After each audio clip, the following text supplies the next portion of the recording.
మన ఒంట్లోని రక్తనాళాల్లో ఏ రక్తనాళంలో రక్తం గడ్డగట్టినా అది ప్రమాదకర సంకేతమే. గుండెకు రక్తాన్ని మోసుకెళ్లే రక్తనాళాల్లో బ్లాకులు ఏర్పడితే గుండెపోటు ముప్పు ముంచుకొస్తుంది. మెదడు రక్తనాళాల్లో రక్తం గడ్డగడితే పక్షవాతం రూపంలో ప్రమాదం ఎదురవుతుంది.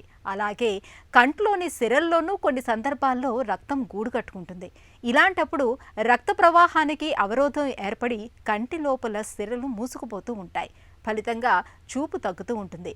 రెటినాల్ అక్లూజన్గా పిలిచే ఈ సమస్యకు కారణాలు, పరిష్కార మార్గాల గురించి ఇప్పుడు తెలుసుకుందాం.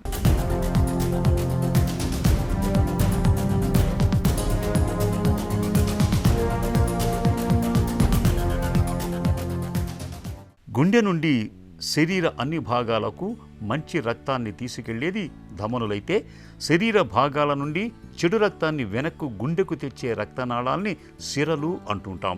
ఈ రక్తనాళాల్లో ఎక్కడైనా బ్లాకులు ఏర్పడితే దానివల్ల వచ్చిపడే ఉపద్రవాన్నే స్ట్రోక్ లేదా అక్లూజన్ అంటూ ఉంటారు. కంట్లో కూడా రక్తనాళాలు ఉంటాయి. కంటి వెనుక భాగంలో ఉండే ఫిలిం లాంటి రెటీనాలో ఉండే రక్తనాళాలు కూడా కొన్నిసార్లు బ్లాక్ అవుతుంటాయి. కంటి రెటీనా నుండి రక్తాన్ని వెనక్కి తీసుకెళ్లే సిరల్లో ఈ అడ్డంకులు ఎక్కువగా ఏర్పడుతూ ఉంటాయి. వీటిని రెటీనల్ వీన్ అక్లూజన్ అంటూ ఉంటారు. ఇలా రెటీనాలో సిరలు మూసుకుపోవటం వల్ల రక్తనాళాల్లో రక్తస్రావం జరుగుతుంది లేదా రక్తం లీక్ అవుతుంది. ఈ రెటీనాలో సిరలు బ్లాక్ అవటం అనేది సెంట్రల్ బ్రాంచ్ రెటినల్ అని 2 రకాలుగా ఉంటుంది. ఈ 2 సందర్భాల్లో కూడా కంట్లో చూపు దెబ్బతింటుంది. రెటీనాకు బ్లడ్ సప్లై అందించేదాన్ని రెటినల్ ఆర్టరీ లేదా ధమనులు అంటారు. ఆ రెటీనా నుంచి బ్లడ్ను వెనక్కి తీసుకోవడాన్ని వీన్స్ అంటారు. దీన్నే సిరలు అంటారు. సో శరీరంలో ప్రతి భాగానికి బ్లడ్ సప్లై ఇస్తూ ఉంటాం, మళ్ళీ దాన్ని తీసుకొని వస్తుంటాం. ఈ ప్రక్రియలో ఉన్నప్పుడే ఈ రెటీనా హెల్దీగాను నార్మల్ ఫంక్షన్ చేస్తూ ఉంటుంది. సో కామన్గా రెటీనాలో ఆర్టరీలు ఎక్కువ బ్లాక్ అవుతాయా, వీన్స్ ఎక్కువ బ్లాక్ అవుతాయా అంటే వీన్స్ ఎక్కువ బ్లాక్ అవుతూ ఉంటాయి. ఆర్టీరియల్ బ్లాక్స్ చాలా తక్కువ. సో ఆర్టీరియల్ బ్లాక్ వస్తే దాన్ని స్ట్రోక్ అంటాము. అంటే మన సడన్గా జరుగుతుంది, సడన్గా చూపోతుంది. వేరేజ్ వీనస్ బ్లాక్ కొంచెం స్లో ప్రాసెస్. సో దీనికి కారణం ఏమి అంటే బ్లడ్ క్లాట్ కావడం. దీన్నే థ్రాంబోసిస్ అంటాం. థ్రాంబోసిస్ అంటే రక్తము గడ్డగట్టి ఆ సిర మూసుకొని పోవడం. సో ఈ రెటీనాలో ఈ సిరలు చిన్నవి ఉన్నాయి, దాన్నే బ్రాంచెస్ అంటాము. మెయిన్ది ఉన్నాము, దాన్నే సెంట్రల్ రెటినల్ వీన్ అంటాం. సెంట్రల్ రెటినల్ వీన్ అక్లూజన్ ఉన్నప్పుడు కంటి బ్లడ్ సప్లై పూరా స్టాగ్నేట్ అయ్యి సర్క్యులేషన్ ఆగిపోతుంది. వెరాజ్ ఒక బ్రాంచ్ అక్లూజన్ అయితే ఆ పార్ట్ ఆఫ్ ది రెటీనా మాత్రమే దెబ్బతింటూ జరుగుతుంటుంది. సో దీనికి మెయిన్ రీజన్ ఏమి అంటే ఈ ఆర్టీరియల్ వీన్స్ 2 జతగా వెళ్తూ ఉంటాయి. అప్పుడప్పుడు ఇక్కడ క్రాస్ అవుతూ ఉంటాయి, ఒకదానికొకటి క్రాస్ అవుతూ ఉంటాయి. ఈ క్రాస్ అయిన దగ్గర ఆర్టరీ బలమైంది, వీన్ అనేది వీక్గా ఉంటుంది. ఈ వాల్ అంటే ఈ రక్తనాళం యొక్క బయట గోడలు ఆర్టరీకి బలంగా ఉంటాయి, వీన్స్కు వీక్గా ఉంటాయి. ఎందుకు అంటే ఆర్టరీలో ప్రెషర్ ఎక్కువ ఉంటుంది, వీన్లో ప్రెషర్ తక్కువ ఉంటుంది. కాబట్టి ఈ వాల్స్ ఆర్టరీకి స్ట్రాంగ్ ఉండి వీన్కి స్లో ఉంటాయి. కాబట్టి ఎక్కడైతే క్రాస్ అవుతాయో అక్కడ ఈ ఆర్టరీ వీన్ను కంప్రెస్ చేస్తుంది.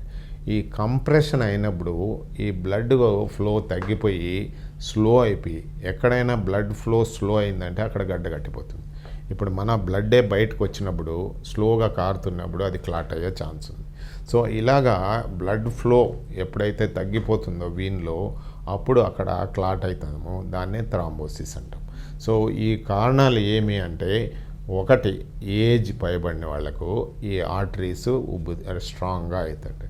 2 అతి ముఖ్యమైనది హైపర్ టెన్షన్. హైపర్ టెన్షన్ అంటే high blood pressure. High blood pressure ఉన్నప్పుడు ఆర్టరీస్ యొక్క గోడలు థిక్ అయిపోయి అవి వీన్స్ను కంప్రెస్ చేస్తుంటుంది. ఇంకా మిగతా కారణాలు ఏమంటే డిస్లిపిడీమియా అంటే ఏమైనా కొలెస్ట్రాల్ అనే కొవ్వు పదార్థాలు బ్లడ్లో ఎక్కువ శాతంలో ఉంటే క్లాటింగ్ మెకానిజం తొందరగా జరుగుతుంది. ఇంకా 3వది డయాబెటీస్. షుగర్ ఎక్కువ ఉన్న వాళ్ళకు కూడా ఈ బ్లడ్ క్లాట్ జరిగి వీన్ అక్లూజన్ జరుగుతుంది. ఇంకా రేర్ కండిషన్స్లో ఏదైనా ఉన్నాయా అంటే ఈ బ్లడ్లో అబ్నార్మాలిటీస్ జరిగినప్పుడు ఈజీగా బ్లడ్ క్లాట్ జరిగే అవకాశం ఉంది. సో ఇవన్నీ కారణాల వల్ల వీన్స్లో సిరల్లో బ్లడ్ ఫ్లో స్లో అయ్యి క్లాట్ అయినప్పుడు బ్లాక్ అయిపోతుంటాయి. సాధారణంగా రక్తనాళాలు మూసుకుపోవటం అనేది గుండెకు సంబంధించిన రక్తనాళాల్లో ఎక్కువగా చూస్తూ ఉంటాం. దీని వెనుక ప్రధానంగా మధుమేహం, అధిక రక్తపోటు, అధిక కొలెస్ట్రాల్ లాంటి కారణాలుంటాయి. అచ్చంగా కంటి రెటీనాలోని సిరలు మూసుకుపోవటం వెనుక కూడా ప్రధానంగా ఈ కారణాలే ఉంటాయి. కంటి రెటీనాలో ఈ సిరలు మూసుకుపోవటం వల్ల రెటీనా మధ్య పొరలో వాపు వస్తుంది.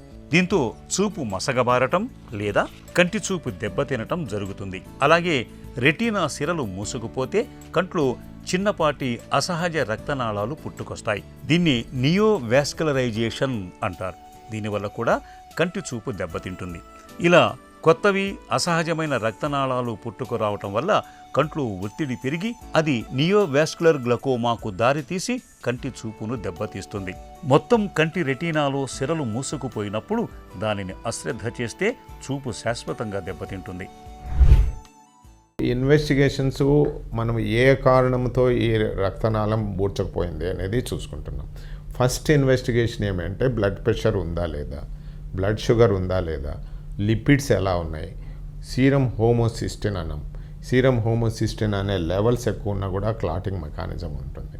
ఇంకా ఏదైనా కెరటిడ్ అంటాం, ఇక్కడ నెక్లో ఉండే వెజల్స్ను కెరటిడ్ వెజల్స్ ఎలా ఉన్నాయి, హార్ట్ కండిషన్ ఎలా ఉంది, general health of the patient ఎలా ఉంది, ఇవన్నీ ఇన్వెస్టిగేషన్ చేస్తే ఇది ఈయనకు వీన్ అక్లూజన్ కారణం ఏమనేది బయటపడుతుంది. ముఖ్యంగా బ్లడ్ థిన్నర్స్, బ్లడ్ పల్చబడే మెడిసిన్స్ ఇస్తుంటాము.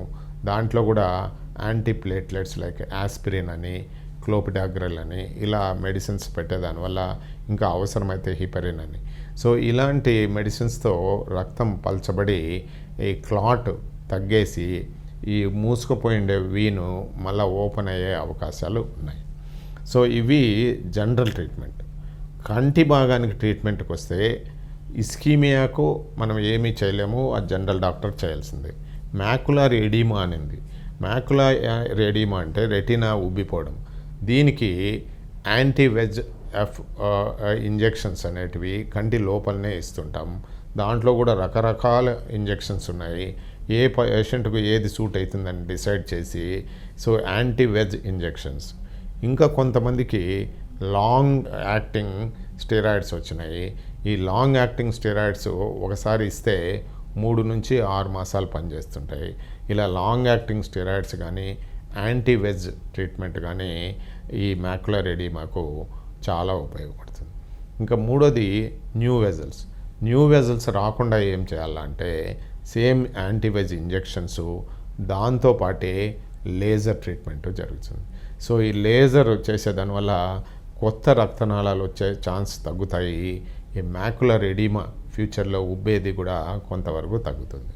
ఇంకా లాస్ట్ది పేషెంట్ లేట్గా వచ్చి మనకు ప్రజెంట్ చేసి బ్లడ్ ఐలో ఉంది అంటే విట్రెక్టమీ అనే ఆపరేషన్ ద్వారా ఆ బ్లడ్ క్లియర్ చేసి ఎక్స్ట్రా లేజర్ ట్రీట్మెంట్ ఇస్తే ఫ్యూచర్లో రీబ్లీడింగ్ కాకుండా ఉంటుంది. అధిక షుగర్, అధిక రక్తపోటు, అధిక కొలెస్ట్రాల్ సాధారణంగా ఈ 3 కారణాల వల్లే రక్తనాళాల్లో బ్లాకులు ఏర్పడటం చూస్తూ ఉంటాం. వీటిని నియంత్రణలో పెట్టుకుంటే చాలా వరకు కంటి రెటీనాలోని సిరల్లో వచ్చే అడ్డంకులు కూడా రాకుండా జాగ్రత్త పడవచ్చు. ఈ సమస్యకు ప్రస్తుతం మందులు, ఇంజెక్షన్లు, లేజర్, ఫోటో కోయాగులేషన్ లాంటి రకరకాల పద్ధతులు అందుబాటులో ఉన్నాయి. ఈ సమస్యను తొలి దశలో గుర్తించడానికి కంటికి ఏటా చేయించుకునే పరీక్షలు చేయించుకోవటం కూడా అవసరమే.